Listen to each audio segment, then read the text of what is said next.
Good morning, everybody, on this wonderful January day here in 2020. Can you believe we're in 2020 already? And I'm out with Scotia today. Hi, Scotia. You know what? I'm not going to complain too much about January right now because it's not that cold out.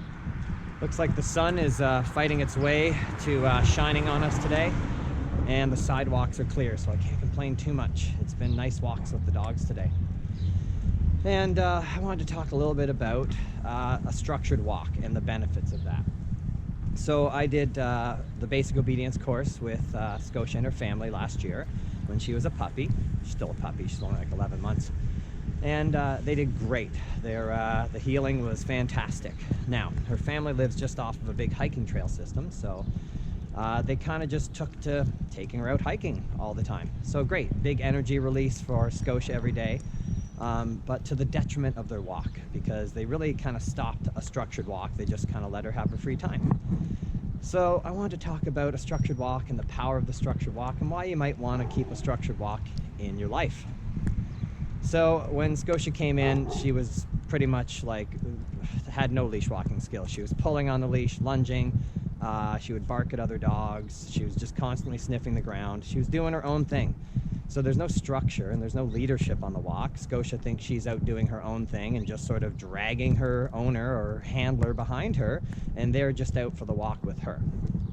So if you have a walk that looks like that, one of the problems is there's no leadership going on. There's no structure. So if your dog doesn't listen to you out on the walk, less likely they're going to listen to you in the house or in crucial situations, because essentially you're setting a precedent of just not paying attention to you at all, just doing their own thing, right? So heel provides structure, it provides leadership, because clearly Scotia now understands, at least with me, that there's things she's allowed to do, things she's not allowed to do on the walk, right? She's not allowed to pull me on the walk, can't sniff the ground and kind of go all over the place and do her own thing. She's got to pay attention to me. Sit. That's a good girl, Scotia. Good girl. Heel, good girl.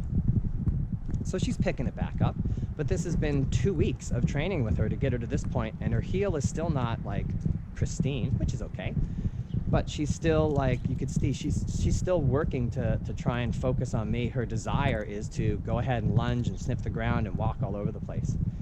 Structure walk goes a long way there. Maybe you just want to get the walk out of the way so you can just get some exercise for your dog. Mental exercise is very fatiguing. So think of this. If you're a runner, you go for, 5K run, you can kind of turn your mind off and just cruise. So you are exercising your body, but not much in the mind. Now, if you did some orienteering, right, some map and compass racing, if you did that same 5K, but you're constantly looking at a map, you're thinking, you're doing calculations, much more fatiguing. That's kind of how a structured walk works, right? Scotia has to use her mind a lot right now. She's learning to stay at my side, so she's fighting impulses, okay? She's learning to control her impulses, walk at my side on a loose leash, and stay focused as much as she can at this stage. So a structured walk has tons of benefits. Sit. That's my girl, Scotia. Good job, sweetie. Good. Heel. Okay, so it teaches some leadership, it gives structure, saves your arm from being pulled off going down the street. Can build some more focus from your dog, okay? And this is a bonding experience too. I just don't feel like if your dog's out in front and they're pulling down the street, I don't feel like you're bonding with your dog. That doesn't seem like a bonding experience, if you know what I mean. It just seems like your dog out for their walk. Sit. Good girl, Scotia. Okay, so there's just a few reasons why you might want to structure your walk up and teach your dog to heel at your side. We have a partnership, Scotia and I, okay? And that doesn't mean I can't give her some free time to run and play.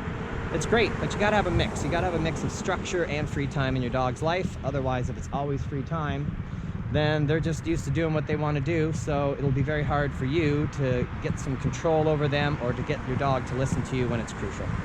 All right, but I'm gonna get back to my walk and we'll see you later. Heel. Girl, Scotia.